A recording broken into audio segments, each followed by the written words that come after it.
Qu'est-ce qui peut faire que deux personnes qui font chaque fois les mêmes itinéraires, deux personnes qui s'habillent de la même manière, vont faire le même trajet et un se fera agresser et l'autre ne se fera pas agresser?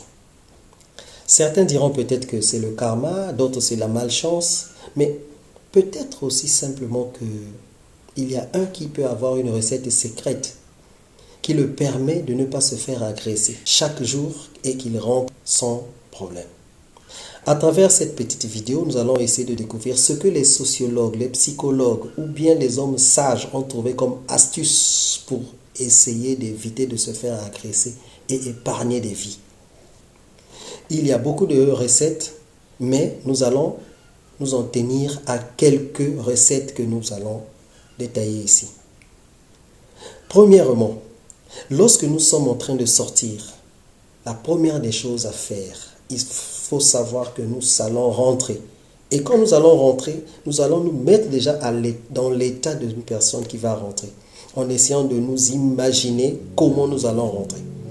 Nous allons rentrer dans un quartier sombre. Nous allons prendre des itinéraires qui peuvent être dangereux. Alors, qu'est-ce qu'il faut faire? Ce qu'il faut faire, il faut se préparer psychologiquement, s'habiller selon les circonstances. Et pour cela, s'habiller comment?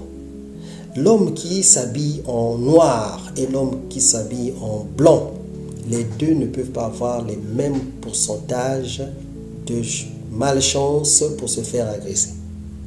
Celui qui s'habille en blanc est détecté au loin dans l'obscurité. Donc déjà, par notre accoutrement, nous pouvons faire un effort de nous habiller de telle manière que nous ne soyons pas facilement observables à distance. Voilà. Je vais vous raconter une histoire. Une histoire qui pourra vous paraître peut-être banale, mais en fait, c'est celle qui a motivé cette vidéo. Un soir, je me balade dans le quartier et je vois une dame qui me suit derrière. Pendant que je marche, elle marche, et si je m'arrête, elle s'arrête. Je marche, elle marche, si je m'arrête, elle s'arrête. Je me retourne et je lui pose la question: madame, bonsoir d'abord, bonsoir, comment allez-vous, ça va bien? Dites-moi s'il vous plaît, vous me suivez pourquoi? Elle me dit: je ne vous suis pas, en fait je prends juste des précautions. Les précautions, c'est marcher derrière vous pour ne pas me faire agresser. La question que je lui retourne: madame, qu'est-ce qui vous dit que moi-même je ne suis pas dangereux? Elle n'avait pas de réponse. Ce qui voulait simplement dire qu'elle prenait un risque en regardant peut-être mon apparence. Ceci est une façon, peut-être sage à sa manière, de se faire protéger. Mais en fait, à travers cette vidéo, nous allons voir déjà quelque chose. Les conseils dont je lui ai dit ce jour-là, c'est ce que nous appliquons tous les jours pour éviter de nous faire agresser. Nous l'appliquerons peut-être même. Déjà ce soir-là, elle était habillée en blanc. Et en blanc, si je l'avais remarqué venir derrière moi, parce qu'elle était habillée en blanc. Donc, nous avons vu, première des choses, il ne faut pas s'habiller de telle manière que nous soyons détectés à distance. Mais il y a autre chose encore que nous pouvons ajouter comme précaution. Et ça, c'est aussi fondamental. L'itinéraire. Pendant que nous sommes en train de sortir, pensons déjà quel itinéraire je vais prendre pour rentrer.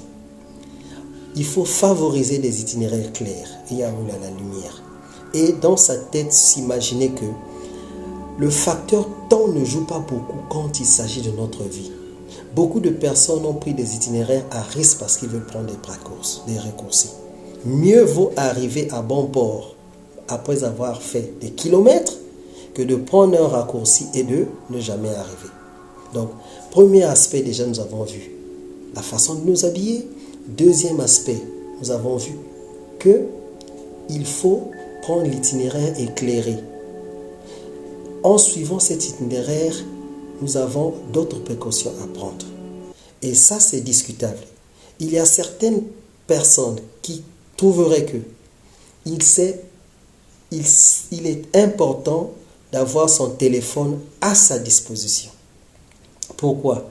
Parce que le téléphone peut leur permettre d'appeler une autre personne en disant que je suis dans telle ruelle, je me fais agresser ou poursuivre par quelqu'un. Par contre, il y a d'autres courant de psychologues ou de ceux qui étudient le comportement qui disent que le téléphone peut vous mettre en danger. C'est-à-dire que un agresseur qui n'avait rien à gagner en vous voyant passer, en voyant que vous avez le téléphone, peut aussi avoir des idées de vous agresser parce que vous avez un téléphone qui est précieux pour lui. Donc, il faut utiliser un peu de jugeote pour que nous ne puissions pas nous faire agresser.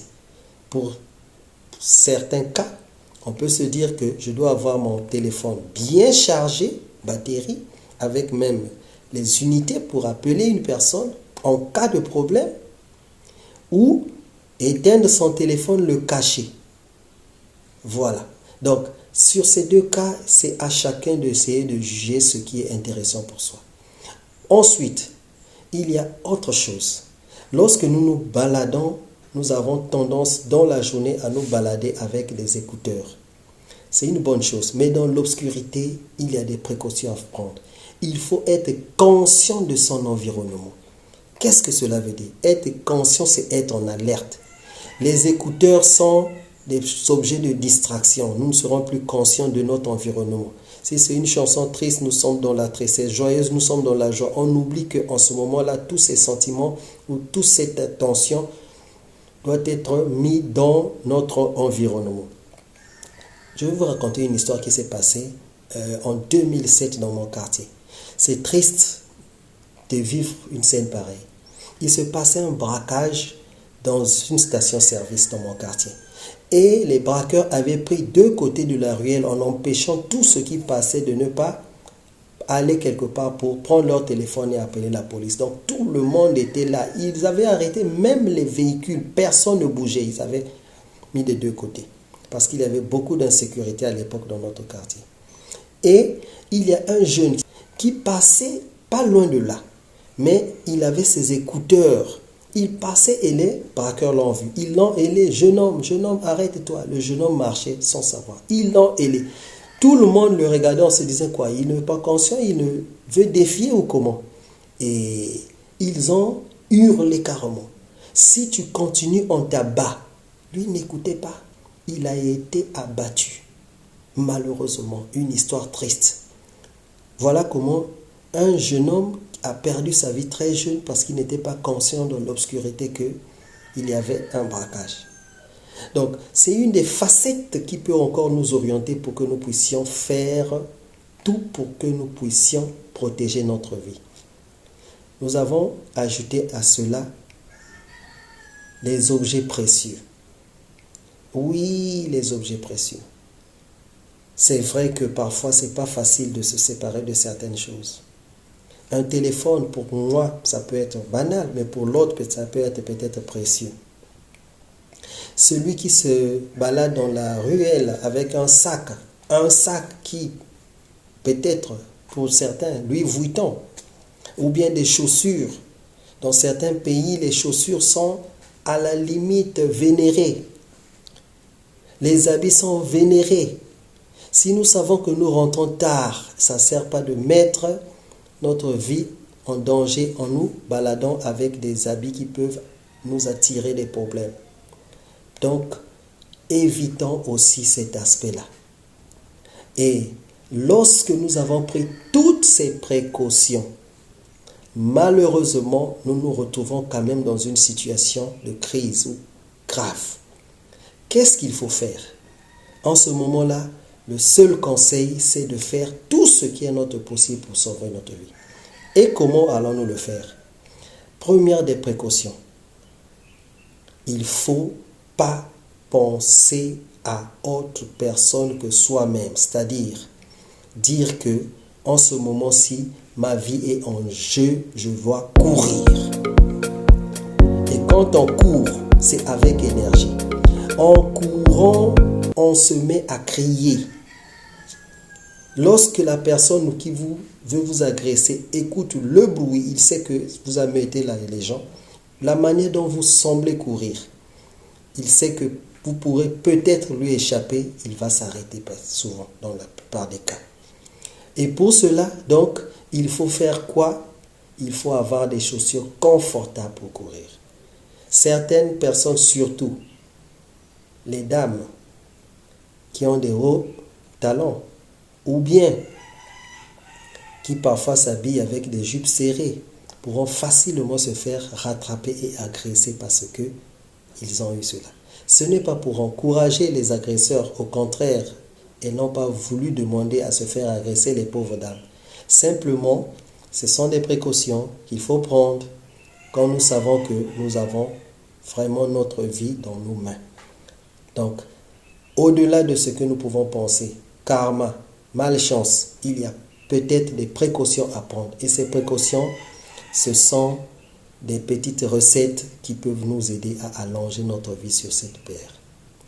En souhaitant que ces quelques conseils puissent vous servir, nous vous demandons de partager cette vidéo, de faire de bouche à oreille à certaines personnes qui, surtout dans la fonction de ceux qui veillent tard et qui rentrent tard, comme les infirmières, comme ceux qui travaillent dans des boulangeries, tous ceux qui sentent qu'ils sont souvent dans le métier des gens qui rentrent tard.